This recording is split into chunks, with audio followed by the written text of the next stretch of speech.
वदिष्यामि तन्मामवतु तद्वक्तारमवतु अवतु माम् अवतु वक्तारम्। ॐ शान्ति शान्ति शान्तिः। ॐ भद्रं कर्णेभिः शृणुयाम देवाः भद्रं पश्येमाक्षभिर्यजत्राः स्थिरैरङ्गैस्तुष्टुवांसस्तनूभिः व्यशेम देवहितं यदायुः। स्वस्ति न इन्द्रो वृद्धश्रवाः स्वस्ति नः पूषा विश्ववेदाः स्वस्ति नस्तार्क्ष्यो वरिष्ठनेमिः स्वस्ति नो बृहस्पतिर्दधातु। ॐ शान्ति शान्ति शान्तिः। ॐ सहनावतु सहनौ भुनक्तु सह वीर्यं करवावहै तेजस्विनावधीतमस्तु मा विद्विषावहै। ॐ शान्ति शान्ति शान्तिः। ॐ शन्नो मित्रः संवरुणः शन्नो भवत्वर्यमा शन्न इन्द्रो बृहस्पति शन्नो विष्णुरुक्रमः। नमो ब्रह्मणे नमस्ते वायो त्वमेव प्रत्यक्षं ब्रह्मासि त्वमेव प्रत्यक्षं ब्रह्म वदिष्यामि ऋतं वदिष्यामि सत्यं वदिष्यामि तन्मामवतु तदका वक्तारमवतु अवतु माम् अवतु वक्तारम्। ॐ सहनावतु सहनौ भुनक्तु सह वीर्यम् करवावहै तेजस्विनावधीतमस्तु मा विद्विषावहै। ॐ शान्तिः शान्तिः शान्तिः।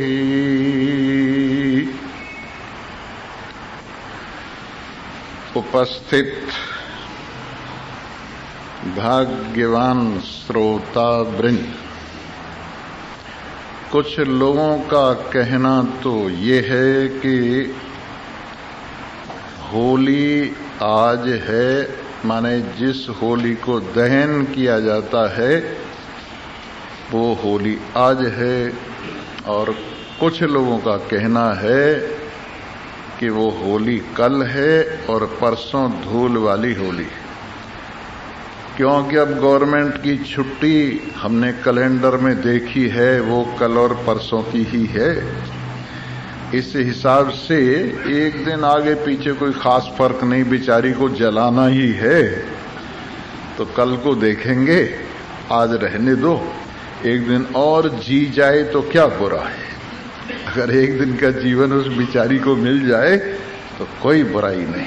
आइए, जैसा कि हमने कहा था, आज ब्रह्मानंद बल्ली शुरू हो रही है और कल तक आपको शिक्षा बल्ली की बात सुनाई गई और शिक्षा में कोई ऐसी चीज नहीं छोड़ी जो एक गृहस्थी के लिए परम आवश्यक न हो।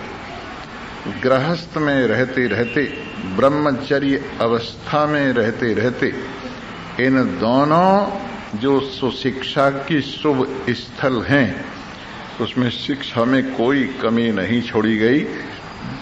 और कल कहा सत्यम वद धर्मम चर स्वाध्यायन मां प्रमिलितव्यम, साथ में कहा मातृदेवो भव, पितृदेवो भव, आचार्य देवो भव, अतिथि देवो भव। इस प्रकार से इस गृहस्थ में रहते रहते हम सभी को इस कर्तव्य का पालन करना चाहिए, सत्य बोलना चाहिए, सत्य सोचना चाहिए, सत्य करना चाहिए। धर्म के आचरण को, और धर्म भी हमने 10 लक्षण वाला मनु महाराज का धर्म एक दिन बताया था। धृति, क्षमा, दमस्तेयो, शौचम, इंद्रिय निग्रह, धीर विद्या, सत्यम, क्रोधम, दशकम धर्म लक्षणम। इन 10 धर्म के लक्षणों का हमारे जीवन में पालन होना चाहिए। और स्वाध्याय से, प्रवचन से प्रमाद नहीं करना चाहिए। ये चीजें ऐसी हैं जो जीवन में पूर्ति करती है। संसार में खर्च होती है हमारी शक्ति, संसार में हमारा मन खर्च होता है, संसार में हमारी वाणी खर्च होती है, संसार में हमारा शरीर खर्च होता है, संसार में हमारा धन दौलत खर्च होता है, संसार में हमारी इज्जत आबरू खर्च होती है, और दुनिया भर की चीजें संसार में हमारी खर्च होती हैं, व्यय होती। तो उनकी पूर्ति के लिए स्वाध्याय और प्रवचन ऐसे हैं जो आपको रोज चार्ज कर देते हैं, आपके मन को शक्तियों से भर देते हैं, आपके मन को परमात्मा विश्वास से भर देते हैं, आपके मन को आत्मनिष्ठा से भर देते हैं, आपके मन को वैराग्य से भर देते हैं, आपके मन को संतोष से भर देते हैं, आपके मन को अच्छी अच्छी बातों से भर देते हैं। इसलिए स्वाध्याय और प्रवचन, जिससे हमारे जीवन में हमारी शक्तियां चार्ज होती हैं और जो शक्तियां खर्च हो रही हैं उनकी पूर्ति होती रहती है। एक बात। दूसरी बात ऐसी है कि कभी कभी हमारे पैर डगमगा जाते हैं, और उसका कारण यही है, भगवान श्री कृष्ण ने कहा है, जब अर्जुन ने पूछा है, हे प्रभु, हम जानते पहचानते हुए भी कभी कभी गलत रास्ते पर क्यों चले जाते, कभी कभी ऊटपटांग रास्ते पर क्यों चले जाते हैं? तो उन्होंने कहा है, ये काम एष, क्रोध एष, रजोगुण समुद्भवः। ये काम और क्रोध जो रजोगुण से पैदा होते हैं, ये हमारे मन को कभी कभी खींच कर ले जाते हैं। और जिस प्रकार से कोई नाव होती है, जोर की हवा उसको खींच ले जाती है, वैसे ही ये जो हमारे अंदर रजोगुण का चलता हुआ प्रवाह है, वो हमारे मन को खींच ले जाता है। लेकिन समझदार आदमी जो स्वाध्यायशील है, जो प्रवचनशील है, वो इस रजोगुण पर विजय कर लेता है और काम से, क्रोध से अपने मन को उबार लेता है। और एक बात भगवान ने और कई, योग की 3 परिभाषाएं गीता में भगवान ने दी। एक तो योग महर्षि पतंजलि वाला ही योग है। महर्षि पतंजलि ने योग में सबसे पहला सूत्र कहा है, अथ योगानुशासनम। अब हम योग का अनुशासन, योग का तरीका और योग की साधना बताने जा रहे हैं। ये पहला सूत्र है। और फिर उसके बाद कहा है, योगश्चित्त वृत्ति निरोधः। योग क्या है? चित्त की वृत्तियों का संयम करना योग है। फिर इसके लिए उपाय बताया है, अभ्यास वैरागाभ्याम तन निरोधः। चित्त की वृत्तियों को रोकने के लिए अभ्यास चाहिए। और अभ्यास किस बात का चाहिए? अभ्यास परमात्मा की ओर वृत्ति लगाने का अभ्यास होना चाहिए, आत्मा की ओर वृत्ति लगाने का अभ्यास होना चाहिए, सत्य की ओर वृत्ति लगाने का अभ्यास होना चाहिए, और संसार की मोह माया से, संसार की विषय विलास से वैराग्य होना चाहिए। यदि हम ये 2 उपाय बनाए रखें, एक तो हमारा अभ्यास बना रहे, आत्माभ्यास बना रहे। और आत्माभ्यास क्या है? गीता में ये भी कहा है, परमात्मा की चर्चा करना और परमात्मा की चर्चा सुनना, ये दोनों चलते रहें, इसका नाम परमात्माभ्यास है, आत्माभ्यास है। यानी हम निरंतर परमात्मा की कथा सुनते सुनाते रहें, हम निरंतर आत्मज्ञान की बात सुनते सुनाते रहें, ये अभ्यास कहलाता है। और इस अभ्यास के द्वारा ये हमारा मन लक्ष्य की ओर लग जाता है और वैराग्य से बाहर की ओर जाता नहीं। इस तरह से योग का फल भी कहा है, तदा दृष्टु स्वरूपे अवस्थानम। अभ्यास करते करते, चित्त की वृत्ति को रोकते रोकते, ध्यानाकार वृत्ति करते करते, पहले तो मैं आपको ध्यान की विधि एक बताता हूं। ध्यान क्या है? देखिए, जिस तरह से फौज के अंदर एक सिपाहियों की लाइन होती है, लंबी लाइन, एक सिपाही आगे खड़ा होता है, फिर उसके पीछे दूसरा सिपाही होता है, फिर उसके पीछे तीसरा सिपाही होता है, फिर उसके पीछे चौथा सिपाही होता है। ऐसे सैकड़ों सैनिक एक लाइन में खड़े हो जाते हैं। अब आप आगे से देखें उनके सामने से तो आपको लगेगा कि एक ही खड़ा है, एक के पीछे एक, एक के पीछे दूसरा, फिर तीसरा, ऐसी लंबी लाइन हो जाती।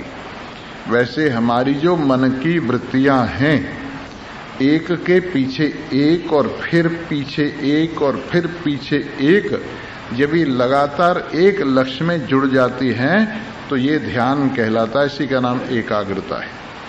एक आगे है और बाकी सब उसी लाइन में खड़ी हुई हैं वृत्तियां, इसका नाम एकाग्रता है। और जैसे मान लीजिए परमात्मा का वृत्ति एक आई, उसके पीछे दूसरी वही वृत्ति आई, फिर तीसरे वही वृत्ति आई, फिर चौथे यही वृत्ति आई। इस तरह से निरंतर एकाकार आत्माकार वृत्तियों की जब लाइन लग जाती है तब ये ध्यान कहलाता है।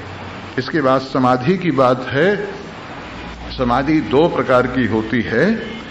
एक के अंदर तो कुछ विकल्प रहता है और दूसरी समाधि होती है निर्विकल्प समाधि, जिसमें थोड़ा सा ये विकल्प रहता है, मैं ध्यान करने वाला हूँ, परमात्मा का ध्यान कर रहा हूँ, ये मेरे ध्यान की विधि है। इस तरह से समाधि में जब थोड़ा सा विकल्प रहता है तो ये सविकल्प समाधि कहलाती है। लेकिन जिसमें निर्विकल्प समाधि होती है, भाई जरा आवाज बढ़ाओ, पीछे से मना कर रहे हैं कि आवाज नहीं आ रही। बोलो सच्चिदानंद। जी हाँ, कोशिश करो, मैं भी कोशिश कर रहा हूं और तुम भी कोशिश करो। जी हाँ, बात चल रही थी निर्विकल्प समाधि की। सविकल्प समाधि में थोड़ा सा विकल्प रहता है। मैं ध्यान करने वाला हूं, मेरा ध्येय ये है, मैं इस तरह से ध्यान कर रहा हूं, मेरा मन एकाग्र होने को जा रहा है। इस तरह से जरा सा जो विकल्प रहता है वो सविकल्प समाधि कहलाती है। लेकिन जिस समय आपका विकल्प शांत हो जाता है और अपने लक्ष्य के साथ बिल्कुल आप एक रूप हो जाते हैं तो वो निर्विकल्प समाधि कहलाती है। और निर्विकल्प समाधि का लक्षण ये है, तदा दृष्टु स्वरूपे अवस्थानम। उस समय दृष्टा अपने स्वरूप में स्थित होता है। निर्विकल्प समाधि का तात्पर्य है जब दृष्टा अपने स्वरूप में स्थित होता है तो ये निर्विकल्प समाधि कहलाती है। तो निर्विकल्प समाधि और आत्म स्थिति एक ही बात है। और ये किसका फल है? योग का फल है। योग चित्तवृत्ति निरोध, योग चित्तवृत्ति के निरोध का नाम है और योग का फल है वृत्ति का अपने स्वरूप में स्थित हो जाना। गीता में भी योग कहा है भगवान ने कि जहि शत्रु महाबाहो काम रूपम दुरासदम। हे बड़ी बड़ी भुजाओं वाले अर्जुन, यदि सचमुच तुम अपना कल्याण चाहती हो तो सबसे पहले इस काम को जीतो। काम माने सब तरह की इच्छाएं काम कहलाती। सब तरह की जितनी भी इच्छाएं हैं वो काम कहलाती हैं। चाहे धन की इच्छा है, चाहे सम्मान की इच्छा है, चाहे बच्चों की इच्छा है, चाहे शरीर की इच्छा है, लोकेष्णा, वित्तेष्णा, पुत्रेष्णा, ये सब इच्छाएं काम कहलाती। देह वासना, शास्त्र वासना, लोक वासना, ये सब वासनाएं काम कहलाती। जितने प्रकार की इच्छाएं वो काम हैं। तो जही शत्रु महाबाहो एकाग्रता के लिए, शांति के लिए, चैन के लिए, आनंद के लिए ये जो काम इच्छा अंदर ही अंदर घुटती रहती है, जो तेरी एकाग्रता को छीनती रहती है, इस काम रूपी कठिनता से काबू में आने वाली वृत्ति को जीत। और इसके लिए योग का सहारा ले। वही योग चित्त की वृत्ति को रोकने वाला योग। इस पर अर्जुन कहता है, हे प्रभु, मन का रोकना बड़ा मुश्किल है। वायु को रोका जा सकता है, जल के प्रवाह को रोका जा सकता है, अग्नि की ज्वालाओं को रोका जा सकता है, पहाड़ को सिर पे रख के ले जाया जा सकता है। ये असंभव वस्तु संभव हो सकती है, लेकिन मन का रोकना बड़ा मुश्किल है। ये चंचल इतना चंचल है, क्षण भर में कहीं से कहीं दौड़ मारता है। तो भगवान उसकी बात का समर्थन करते हैं और कहते हैं, असंशयम महाबाहो मनो दुर्निग्रहम चलम। हे बड़ी बड़ी भुजाओं वाले, इसमें कोई संशय नहीं है, मन बड़ा चंचल है, उसका रोकना बड़ा मुश्किल है। परंतु उपाय बताते हैं, अभ्यासाद तो कौन्तेय वैराग्येन गृह्यते। अभ्यास और वैराग्य दो वस्तु ऐसी हैं जिससे मन का संयम किया जा सकता है। तो आपका मन संयमित होगा तो आप सुनेंगे और समझेंगे। आपका मन एकाग्र होगा तो यहां से कुछ लेके जाएंगे। इसलिए चाहे आप माला फेर रहे हों, चाहे आप स्वाध्याय कर रहे हों, चाहे आप समाधि में हों, कहीं भी हों, आपके मन की एकाग्रता बहुत जरूरी है। इसलिए इस मन को धीरे धीरे रोकिए अभ्यास और वैराग्य से। तो एक तो योग की परिभाषा भगवान श्री कृष्ण ने वही बताई जो महर्षि पतंजलि बताते हैं। दूसरा और योग कहते हैं, और वो कहते हैं समत्वम योग उच्यते। जो समता का भाव है वो योग कहलाता है। और समता का भाव जो द्वंद्व है, ये विधि प्रपंच गुण अवगुण साना। विधाता का प्रपंच दो चीजों को लेकर बना है। जो भी चीज पैदा होती है, एक दाना बोया जाता है, उसमें से जब अंकुर निकलता है तो उसमें दो पत्तियां निकलती। और उसी प्रकार से देख लो, सारी रचना में ये दो भाव मौजूद हैं। समय को देखिए, इसमें दिन और रात का जोड़ा है। समय को देखिए, इसके अंदर शुक्ल पक्ष और कृष्ण पक्ष का जोड़ा है। समय को देखिए, इसमें उत्तरायण और दक्षिणायन के जोड़े हैं। तो समय भी अनुकूल और प्रतिकूल है। ये समय भी दो तरह का बनाया गया है। इसके बाद में आप सब प्राणियों को देखिए, उसमें स्त्री पना और पुरुष पना ये सब जगह बनाया गया है। जहाँ पृथ्वी बनाई है वहाँ अंतरिक्ष भी बनाया है। इस तरह से विधि प्रपंच गुण अवगुण साना। ये विधाता का प्रपंच गुण और अवगुण दोनों से भरा हुआ है। सबसे पहले तो हमें गुण ग्राहक होना चाहिए। अवगुण का परित्याग करके हम गुण ग्रहण करें, ये सबसे पहली साधना है।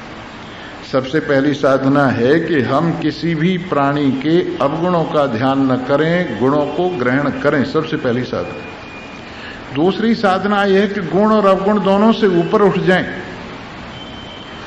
श्रीमद् भागवत में एक जगह कहा है, पर स्वभाव कर्माणि न प्रशंसयेत न गर्रहेत। दूसरे के स्वाभाविक कर्मों की न प्रशंसा करे न निंदा करे। रामायण में भी कहा है, गुण ये उभे न देखिए, देखिए सो अविवेक। सबसे बड़ा गुण तो यही है कि गुण अवगुण दिखाई न देवे, मान अपमान दिखाई न देवे, लाभ हानि दिखाई न देवे, जय पराजय दिखाई न देवे।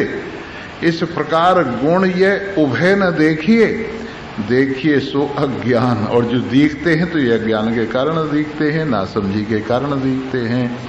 इस प्रकार से सारा द्वैत प्रपंच विधाता ने दो चीजों को लेकर रचा है। लेकिन समझदार को जरा विचार करके देखने पर पता चलेगा दोनों में कोई फर्क नहीं है। लीजिए सुख और दुख को ही लीजिए। जब दुख आता है तो उसका आने वाला हिस्सा जो है वो अच्छा नहीं लगता है। जब दुख आता है तो उसका आना किसी को अच्छा नहीं लगता है, लेकिन जब जाता है तो सबको अच्छा लगता है कि नहीं लगता है? दुख का आना किसी को अच्छा नहीं लगता, पर दुख का जाना सबको अच्छा लगता है। तो इसका मतलब यह दुख के अंदर दो चीजें हुई, एक तो उसका आना दुख रूप है और जाना सुख रूप है। इसलिए आधा दुख सुख है और आधा दुख दुख है। आगे वाला हिस्सा उसका आधा दुख है और पीछे वाला हिस्सा उसका आधा सुख है। अब आइए सुख को लीजिए। सुख का आना सबको अच्छा लगता है, पर जाना किसी को अच्छा नहीं लगता है। सुख का आना सबको अच्छा लगता है, लेकिन सुख का जाना अच्छा नहीं लगता। लेकिन आधा सुख सामने से सुख रूप है और पीछे वाला हिस्सा उसका दुख रूप है। अगर हम तोल के देखें तो दोनों सुख और दुख में बराबरी का सुख दुख है, लेकिन क्योंकि सामने पहले जो आ जाता है उसकी पूछ होती है, जो पीछे रह जाता उसकी पूछ नहीं होती। इसलिए सुख का जो हिस्सा पहले आ जाता है उसकी वजह से हम सुख को सम्मान करते हैं, लेकिन दुख में भी पीछे सुख है, ये हमें समझना चाहिए। इसी प्रकार से जितनी चीज हैं वो देख लीजिए, उनके अंदर वास्तव में आधा आधा है। इसलिए समझदार व्यक्ति समभाव से इसको ग्रहण करते हैं। जो हमें बहुत प्यारा है उसका मिलना सुख रूप होता है, पर बिछुड़ना उसका दुख रूप होता है। लेकिन जो हमें अत्यंत अप्रिय है उसका मिलना हमें दुख रूप लगता है, पर जाना उसका सुख रूप है। इसलिए हर चीज के अंदर शुक्ल पक्ष और कृष्ण पक्ष लीजिए, आपको आश्चर्य होगा दोनों में प्रकाश बराबर रहता है। अमावस्या से शुरू कर दीजिए या पूर्णमासी से शुरू कर दीजिए, पूर्णमासी से जब घटना शुरू हो जाएगा इधर बढ़ना शुरू हो जाएगा अमावस्या के बाद। तो इस तरह से दोनों पक्षों में प्रकाश बराबर है, लेकिन चढ़ता हुआ एक उतरता हुआ है। इसलिए हम चढ़ते हुए का सम्मान करते हैं, उतरते हुए का सम्मान नहीं करते। परंतु अगर आपके पास तराजू है तो दोनों चीज बराबर। अगर समझ की तराजू है, सुखे दुखे समय कृत्वा लाभा लाभो जया जयो। भगवान कहते हैं गीता में सुख और दुख को, लाभा हानि को, जय पराजय को ज्ञान की तराजू से देख, दोनों बराबर हैं।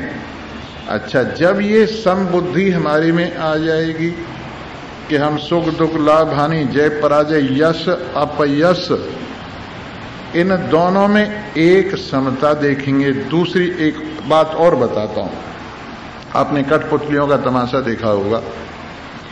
कठपुतलियों के तमाशे के पीछे एक सूत्रधार होता है जो उनको नचाता है। कठपुतलियों के पीछे, कठपुतलियों के जो सूत्र होते हैं जिनसे वो चलती फिरती नाचती बात करती हैं, उनके पीछे एक सूत्रधार होता है, पर्दे के पीछे होता है, वो उनको नचाता है। आपको एक में अनुकूलता प्रतीत हो रही है, दूसरे में प्रतिकूलता प्रतीत हो रही है, लेकिन उसके पीछे नचाने वाले कितने हैं? वो एक ही है। उमा दारू जो शीत की नाई, सबे नचावे राम गुसाई। उमा दारू जो शीत की नाई। भगवान शंकर कहते हैं पार्वती जैसे कठपुतली, दार जोशित माने काठ की पुतलियां, समझे ना, दार जोशित माने लकड़ी की स्त्री माने कठपुतली, उनको नचाने वाला पर्दे के पीछे एक ही है।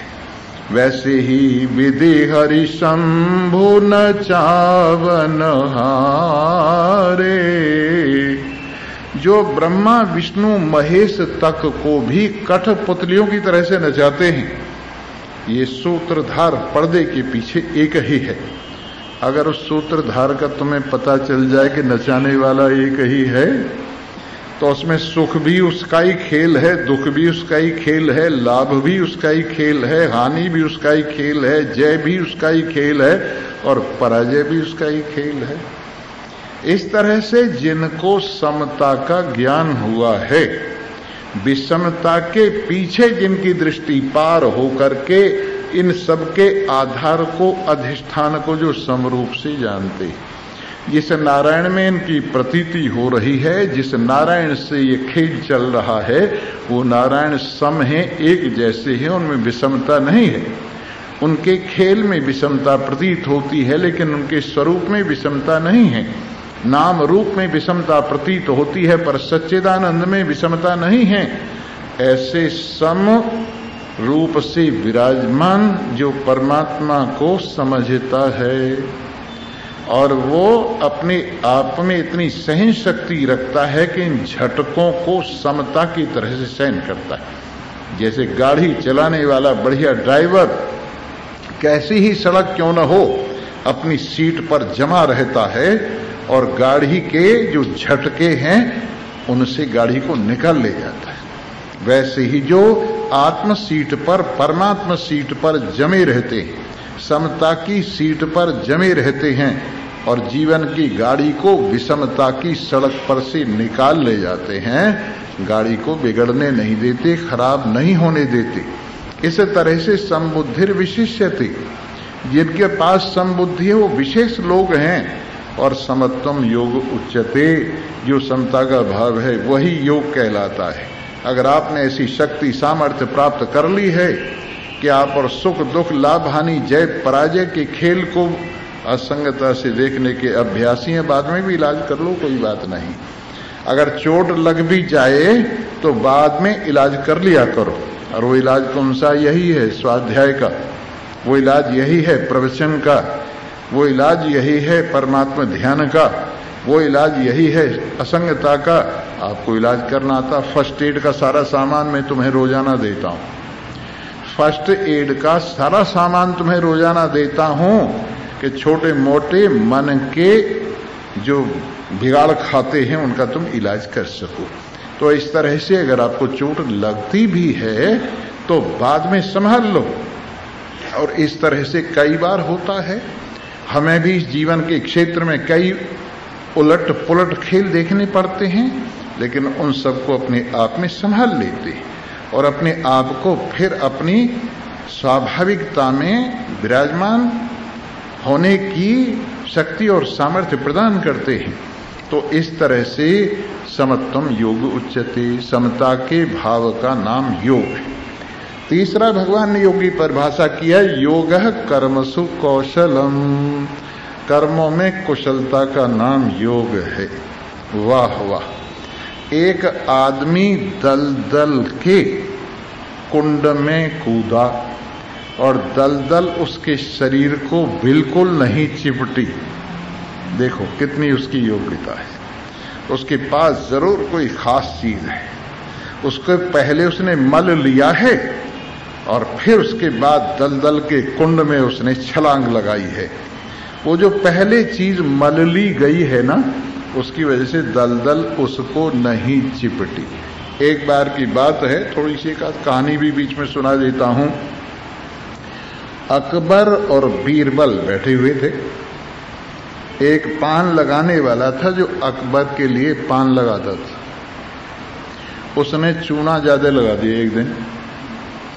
जब चूना ज्यादा लगा दिया तो अकबर बिगड़े। अरे ये क्या किया अब्दुल्ला, चल एक पाव चूना लेके आ। अब उसे ये पता नहीं था ये एक पाव चूना क्यों मंगा रहे हैं, पर बीरबल समझ गया कि इसको चूना ज्यादा लग गया है, इसलिए इसको गुस्सा आ गया है और ये इसी को पिलाएगा। वो साथ साथ थोड़ा सा जाके कहने लगे, हाँ सुन बे। बोले क्या है हजूर? कि 1 किलो घी पी के आना।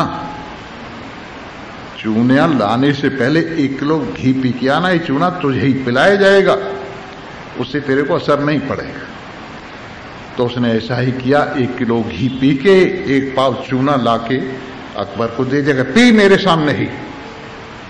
अब वो कच्चा चूना पिला दिया, पर वो जो घी खाया हुआ था उसकी वजह से उसको उल्टी आई और उसने जाके बाथरूम में उल्टी कर दी। वो चूना भी निकल गया और घी भी निकल गया।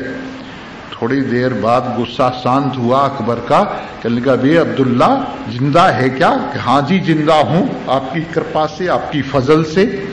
कैसे बच गया? तो उसने बात बताई कि बीरबल ने बचा लिया।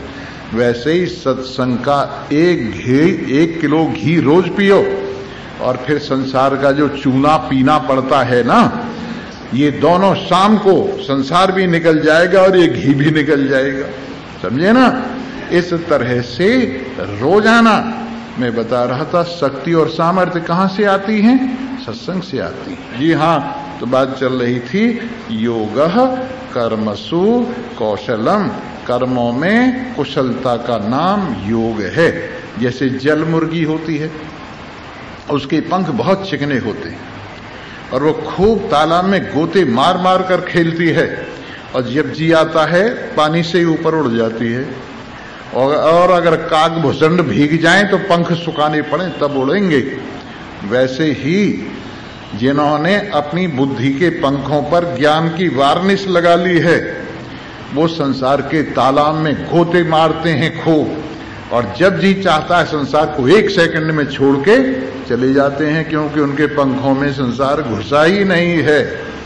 लेकिन जिन विचारों को पता ही नहीं है कि पंख सूखे कैसे रखे जा सकते हैं, वो संसार सागर में गोते खाते रहते हैं। इसलिए इतनी योग्यता होना कि कर्म करते हुए भी कर्मों का फल हमको न चिपटे, कर्म करते हुए भी मन को थकावट न होवे। इस पे भी तुम्हें एक कथा सुनाता हूं। योग वशिष्ठ में बहुत सुंदर सुंदर कथाएं, उनमें से एक कथा है, एक शंबर नाम का असुर हुआ है।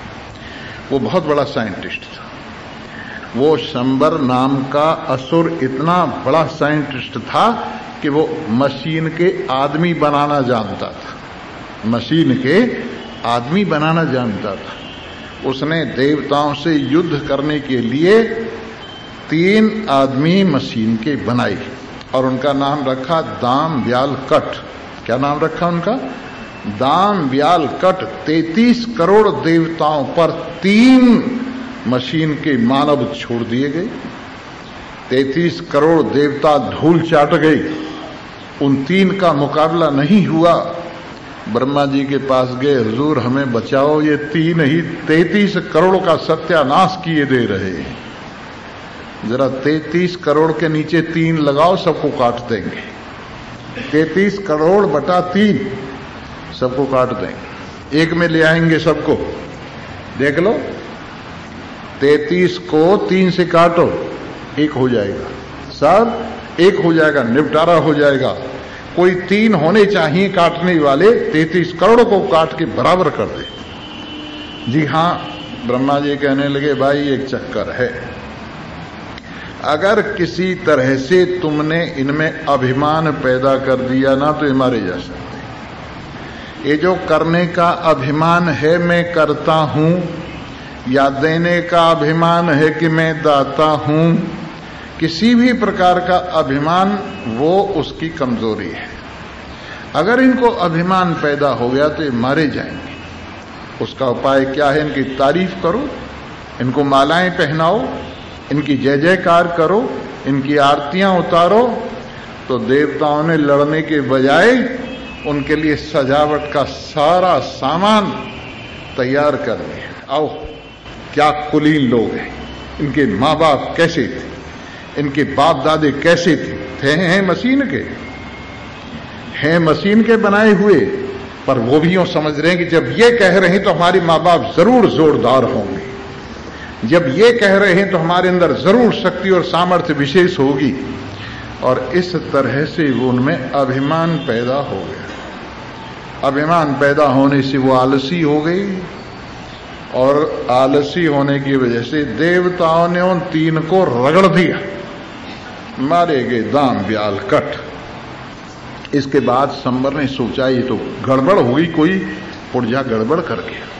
फिर उसने सोचा ओहो एक पुर्जा ज्यादा लग गया, ये जो अभिमान वाला पुर्जा है मैं करता हूं, ये अभिमान वाला पुर्जा ज्यादा लग गया। उन्होंने एक पुर्जा निकाल लिया बढ़ाने के बजाय, और अब के 3 मनुष्य और बनाए मशीन के, और उनका नाम रखा भीमभास भट्ट। उनका क्या नाम रखा? भीमभास भट्ट। और उनको छोड़ दिया देवताओं पर। देवताओं का बुरा हाल हुआ, ब्रह्मा जी के पास गए, हुजूर बचाइए, कि हम नहीं बचा सकते इनसे, इनमें वो चीज है ही नहीं जिससे इनमें कमजोरी हो, रास्ता छोड़ दो, ये सीधे भगवान में जाके ही रुकेंगे, इससे पहले नहीं रुकेंगे। ये इन्फिनिटी में जाकर के, अनंत में जाकर के, असीम में जाके रुकेंगे, इससे पहले रुकने वाले नहीं। देवता लोग हट गए और वो सीधे मारो मारो मारो मारो करते करते विलय हो गए अनंत में, असीम में। तो वैसे ही जिनको करने का अभिमान है मैं करता हूं, थक जाते हैं। आज मैंने इतना काम किया है, शाम को कहेंगे और शरीर में दर्द शुरू हो जाएगा, इतना काम मैंने किया है, इतना मैं चला हूं, इतना मैं बोला हूं। उस अभिमान से मन में और तन में दर्द शुरू हो जाएगा, थकावट आ जाएगी। तो ये जो कर्तृत्व अभिमान है ये हमारी बहुत बड़ी कमजोरी है, ये हमारी बहुत बड़ी कमजोरी है। इसलिए ज्ञानवान इस अभिमान को फटकने नहीं देते, सदा ताजा रहते और कहते मैं कुछ नहीं करता हूं, सब हो रहा है। इसका नाम है योगः कर्मसु कौशलम। कर्मों में कुशलता का नाम योग है। जी हां, इसलिए कहते हैं तस्माद योगी भवार्जुन। उनका योग नीचे को सिर करके ऊपर को पैर करना नहीं है। उनका योग कोई तरह तरह के वो पेट में नाड़ियां चलाते हैं ना, नले घुमाते हैं, वैसा योग नहीं है। उनका योग किसी जगह पर बैठना नहीं है। उनका योग है शरीर से संसार की शोभा बढ़ाते हुए, शरीर से संसार में रोशनी करते हुए, शरीर से सेवा का काम लेते हुए परमात्मा में अपने स्वरूप में विराजमान रहना, अपने स्वरूप में विराजमान रहना। इस प्रकार से मैं बता रहा था, ये शक्तियां कहां से चार्ज होती हैं? सत्संग से, प्रवचन से, स्वाध्याय से शक्तियां चार्ज होती हैं।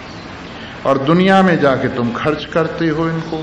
दुनिया से जो भी आदमी आता है यहाँ थका हुआ आता है, स्वामी जी मर गए। अरे स्वामी जी कहाँ मर गए, बैठे तो हैं। हाय स्वामी जी मर गए। थके हुए आते हैं, सब कुछ लुटा के आते, सब कुछ खर्च करके आते। और जब यहाँ कथा सुनते हैं, वाह स्वामी जी मजा आ गया, फिर चार्ज हो गए, फिर चार्ज हो गए। और इस तरह से जो रोज चार्ज होते रहते हैं, संसार को जीत लेते हैं। संसार में से जब चाहे तब मन 1 सेकंड में हटा लेते हैं, उनको देर नहीं लगती है। इस प्रकार ये जो आप आनंद ले रहे हैं, यहाँ पर रोजाना आप में चार्ज हो रही हैं आपकी शक्तियां। हम बाहर से नहीं, केवल आपका कांटा फिट कर देते हैं। चार्जिंग की बैटरी भी आप में है, चार्जिंग की मशीन भी आप में है, सिर्फ कांटा लगाना नहीं जानते आप, इतनी सी फर्क है। उसको उल्टा करके मन को, जो दुनिया की तरफ को लगा हुआ है, उसका कांटा उल्टी ओर कर दो तो भगवान से लग जाता है। जैसे दरवाजा होता है, एक दरवाजा ऐसा होता है कि वो इधर को करो तो इधर लग जाता है, इधर को करो तो इधर लग जाता है। वैसे स्विच होता है, एक तो ऑन ऑफ का एक ही मशीन का एक स्विच होता है, और एक स्विच ऐसा होता है उसको ऑन करो तो एक मशीन चल जाती है और ऑफ करो तो दूसरी चल जाती है। उसी तरह से मन का प्लग, जब आप संसार की ओर से इसको ऑफ करते जिससे कि वो ऑन हो जाए। हे वरुण देवता, तुम बड़े ठंडे ठंडे जल के देवता हो, हमारे मन को ठंडा कर दो। जन्म जन्मांतर से जो जलता चला आ रहा है उसको ठंडा कर दो। हे यमराज, तुम सबको कंट्रोल में रखते हो, हमारे मन को भी कंट्रोल में रखने के लिए थोड़ी सी सामर्थ्य इधर भी फेंक दो। तुम सारी दुनिया को कंट्रोल करते हो, हमारे मन को भी जरा कंट्रोल करवा दो। हे इंद्र देवता, तुम्हारी सामर्थ्य बहुत है, तुम परम पुरुषार्थी हो, ये पुरुषार्थ थोड़ा हमें भी दे दो जिसे भगवान की तरफ को लग जाए। हे बृहस्पति वाणी के देवता, आप अपनी वाणी के माध्यम से वेद वगैरह सब कुछ का विवेचन करते हो, थोड़ी सी शक्ति हमारी वाणी को भी दे दो जिससे हम भगवान के गुण गाएं। हे विष्णु भगवान, हे तीनों लोकों को संभालने वाले, हे तेज क्रम वाले, हमें अपनी सर्वव्यापक शक्ति से संपन्न करो। हे नारायण, हे ब्रह्म, हे सबके आत्मदेव, आप हमें ब्रह्म से भर दो, परमात्मा को हमारे साथ हमें दिखाओ। और नमस्ते वायु, हे वायु देवता, आपको नमस्कार है, हमें अपनी सामर्थ्य आप प्रवेश कराएं। त्वमेव प्रत्यक्षं ब्रह्मासि, हे सब देवताओं में परम देव, आप प्रत्यक्ष ब्रह्म हैं और सुनने वाले आप भी प्रत्यक्ष ब्रह्म हैं। त्वामेव प्रत्यक्षं ब्रह्म वदिष्यामि, और कहाँ जाऊंगा मैं तुम्ही को साक्षात पर ब्रह्म कहूंगा। ऋतम वदिष्यामि, सत्य कहूंगा, स्वादिष्ट कहूंगा और बताऊंगा तत्वमसि, तुम वही हो। और सत्यम वदिष्यामि, सत्य कहूंगा और क्या कहूंगा, सत्यम ज्ञानमनंतम ब्रह्म, सत्यम ज्ञानमनंतम ब्रह्म, सत्यम वदिष्यामि, तन्मामवतु तद्वक्तारमवतु। हे सर्वशक्तिमान, हे सारी शक्तियों को अपने में लिए हुए नारायण, आप मेरी रक्षा कीजिए, मेरे मन को डावाडोल मत होने दीजिए, जो ग्रहण करने की शक्ति है उसमें मुझ में कमजोरी न आ जाए। वक्ता को भी सुरक्षित रखिए, वो लक्ष्य से विपरीत इधर उधर न जाए। और मुझ श्रोता को भी कृपा करके आप अपने चरणों में लगाए रखिए। इस तरह से अब तो वक्तारम, आप वक्ता की रक्षा कीजिए। आइए एक मंत्र और है, ओम सहना भवतु। सह माने साथ साथ, सुनने और कहने वाले, आचार्य और शिष्य, हे प्रभु हम साथ साथ सुरक्षित रहे, आपकी कृपा हम दोनों पर बरसे।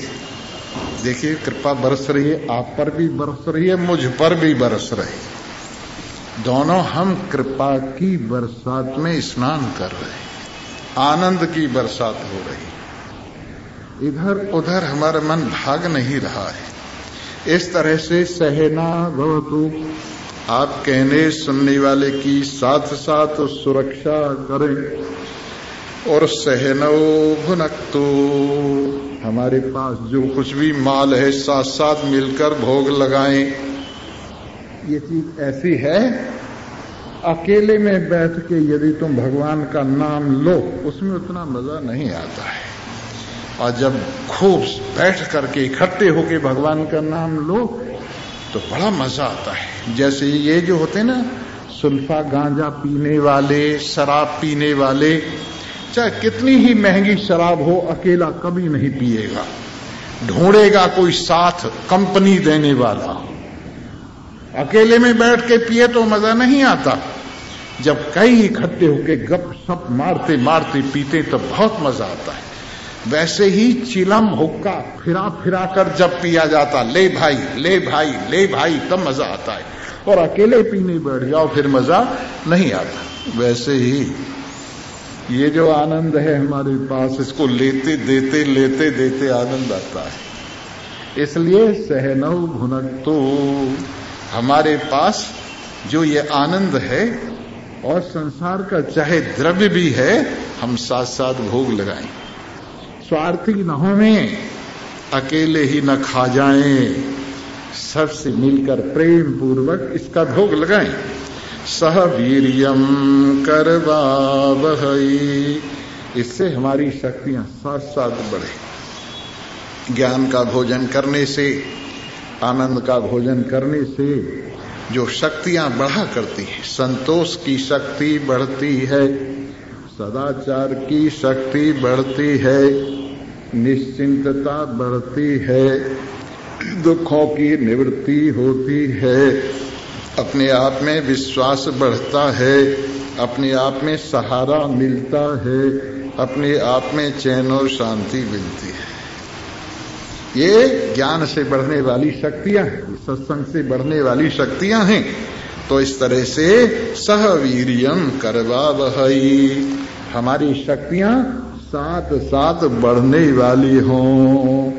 और तेजस्विनावधीतमस्तु, जो हमारा अध्ययन किया हुआ है ये तेजस्वी हो, ये तेजस्वी हो, हमको भी ज्योति देवे, आगे के लिए भी ज्योति बढ़ाए, ये आगे के लिए भी रोशनी छोड़ कर जाए, ऐसा न होवे। एक दफे एक लड़का अपनी ससुराल में गया तो सास ने बड़े प्रेम से उसके लिए खीर बनाई और बड़ी खुश हुई सास, खीर बना के जमाई लाल के लिए, फिर परोसी।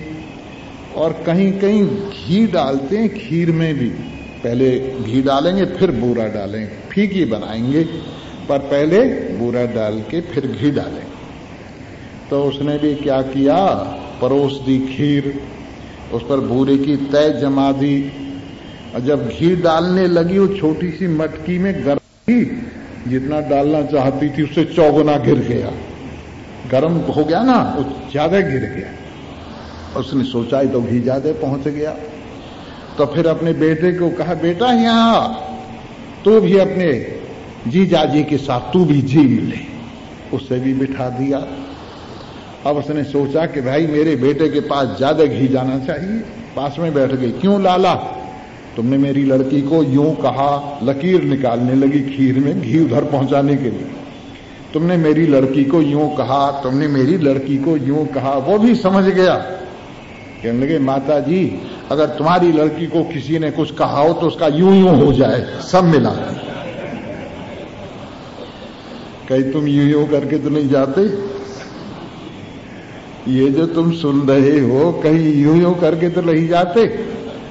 ये तेजस्वी होना चाहिए, आपके साथ जाना चाहिए, आपके जीवन में लगना चाहिए, आपसे और किसी को भी आगे के लिए भी मिलना चाहिए। इस तरह से ये हमारा अध्ययन किया हुआ तेजस्वी हो। और मां विद्विषावहै, आपस में हम द्वेष करने वाले ना हो।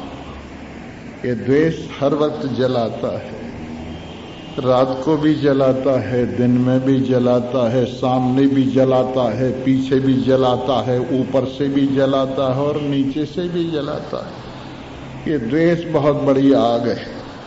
हमें इस बात का दुख थोड़ी कि हमें रोटी नहीं मिलती, हमें तो ये दुख है पड़ोसी को क्यों मिल रही।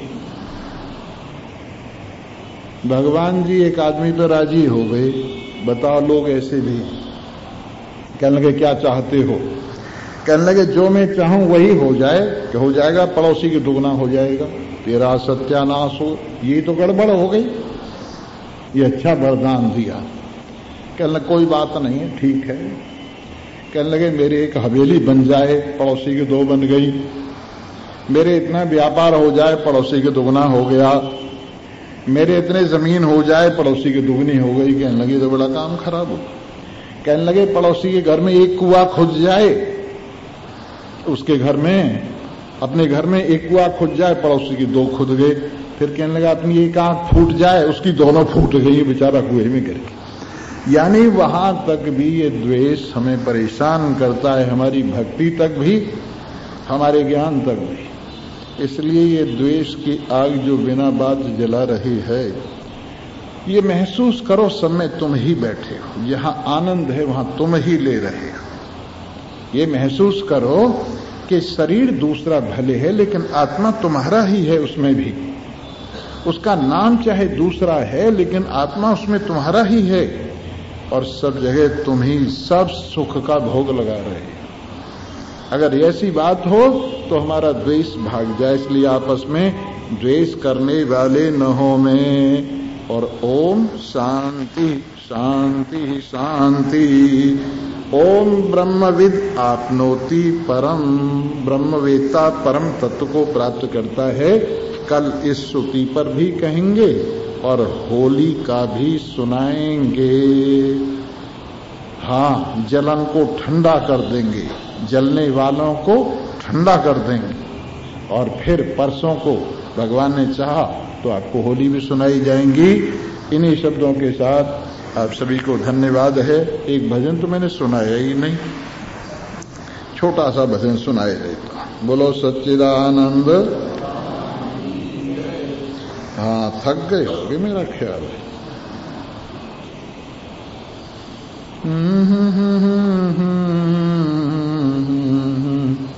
पीते जाना जी मुसाफिर अमृत राम नाम का।